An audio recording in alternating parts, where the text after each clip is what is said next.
Rowswell, along with his supporters, were happy to see he's been re-elected for a second term to continue working on his progress in the constituency. The three main reasons that I ran this time, was to push back on the war on fossil fuels. That's always been part of what I've been trying to do. The other one is affordability relative to utility costs and gas, stuff like that. So that's really important to me. And then healthcare. Rowswell explains that from a constituency level, they've solved many issues brought to his attention from municipal leaders within the riding.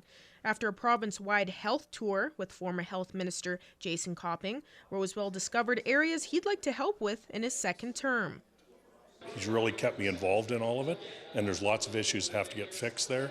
He built a framework of how things are going to improve, and he said, look, if I don't make it, we need someone that can jump in the seat and go again, or at least help them out in whatever way I can to improve things in the healthcare field. Rowswell has been listening to residents' issues and their priorities he can help achieve with them. The food trade pilot project in Lloydminster is one of his accomplishments, an example of issues he'd like to achieve in the future. You know, we now have a pilot project for 2 years to be able to trade food across the city, and that was initiated by the Chamber of Commerce.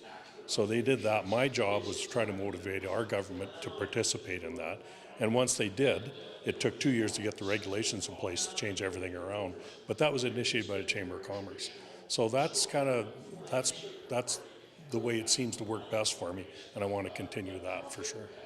With the UCP as a majority government, Rowswell believes he has more input into policies than he did before. I really like what we're doing. We're bringing lots of business into Alberta. We have de Havilland moving here to build airplanes. You know, you just wouldn't imagine that's going to happen. But we're doing those types of things, and the reason they're coming is because it's a friendly place to do business and our taxes are competitive. And you know, we're going to be challenged on it, and policy, the good policy is always the one that's been challenged. So, you know, we do some good challenging of policy and change things from here, you know, to just try to come up with the best system overall. Yeah. Shelby Clark, Primetime Local News.